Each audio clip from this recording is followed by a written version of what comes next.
Material balances are fundamental to chemical engineering. They are based on the principle of conservation of mass. This principle states that mass cannot be created or destroyed. Material balances are essential for analyzing and designing chemical processes. Material balances are like accounting for mass. We track the flow of materials in and out of a system. This helps us understand how much raw material is needed. It also tells us how much product we can expect. Material balances are used in a wide range of applications. These include designing reactors, optimizing process conditions, and assessing environmental impacts. By understanding material balances, we can make informed decisions about chemical processes. The general material balance equation is simple yet powerful. Input plus generation minus output minus consumption equals accumulation. This equation states that the mass entering a system plus the mass generated within the system must equal the mass leaving the system plus the mass consumed within the system plus the change in mass within the system. Each term in the equation represents a specific aspect of the mass balance. Input refers to the mass entering the system from external sources. Generation represents the mass produced within the system, such as through a chemical reaction. Output refers to the mass leaving the system. Consumption represents the mass used up within the system, again, possibly through a chemical reaction. Accumulation refers to the change in mass within the system over time. In many chemical processes, we can simplify the general material balance equation. One common simplification is to assume steady-state operation. Steady-state means that the system's conditions do not change over time. In a steady-state process, the accumulation term in the material balance equation becomes zero. Another simplification is to consider non-reactive processes. Non-reactive processes do not involve chemical reactions. This means that there is no generation or consumption of mass within the system. In such cases, the generation and consumption terms in the material balance equation become zero. For a steady-state, non-reactive process, the material balance equation simplifies to input equals output. This simplified equation states that the mass entering the system must equal the mass leaving the system. Let's consider a simple example to illustrate the application of material balances. Suppose we have a mixer that combines two streams of salt water. Stream 1 contains 10% salt and flows at a rate of 100 kilograms per hour. Stream 2 contains 20% salt and flows at a rate of 50 kilograms per hour. We want to determine the salt concentration and flow rate of the mixed stream leaving the mixer. Since the mixer is operating at steady state and no chemical reactions are occurring, we can apply the simplified material balance equation. Input equals output. For the total mass balance, 100 kilograms per hour plus 50 kilograms per hour equals output flow rate. Output flow rate equals 150 kilograms per hour.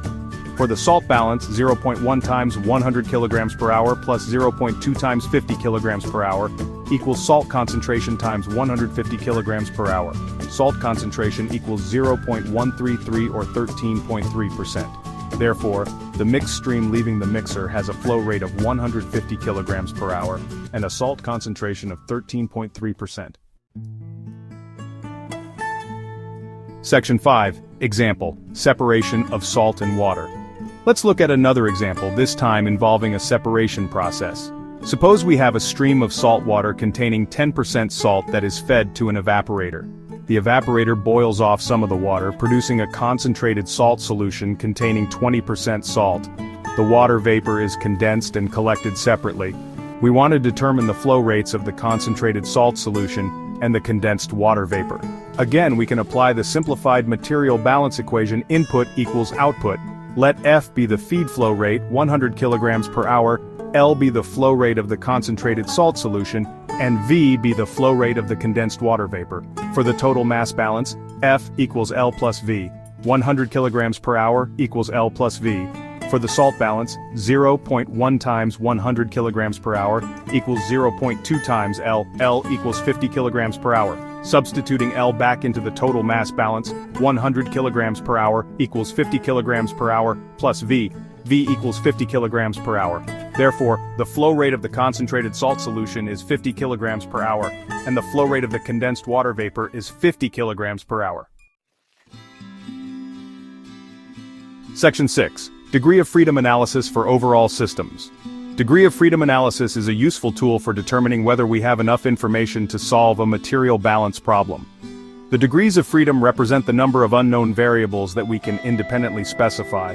The general formula for calculating degrees of freedom, or NDF, is NDF equals the number of unknowns minus the number of independent equations.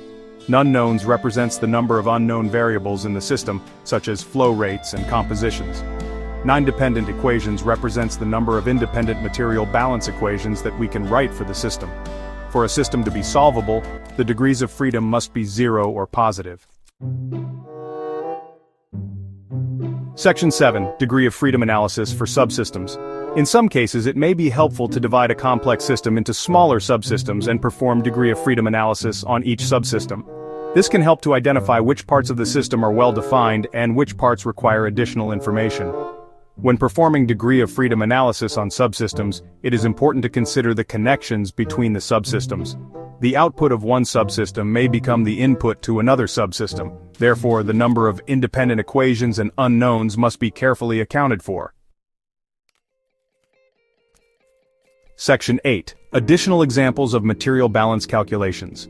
Material balance calculations can be applied to a wide range of non-reactive processes, including mixing, separation, concentration, and dilution. The key is to identify the system boundaries, the input and output streams, and any relevant system properties, such as flow rates and compositions. By applying the principles of material balances, we can analyze and design these processes effectively. We can determine the required flow rates, compositions, and equipment sizes to achieve the desired process outcomes. Section 9. Conclusion. Mastering material balances is crucial for understanding and designing chemical processes. By applying the general material balance equation and its simplified forms for non-reactive processes, we can solve a wide range of engineering problems. Degree of freedom analysis helps us determine the solvability of these problems. By carefully considering the inputs, outputs, and system properties, we can use material balances to optimize processes, improve efficiency, and ensure environmental sustainability.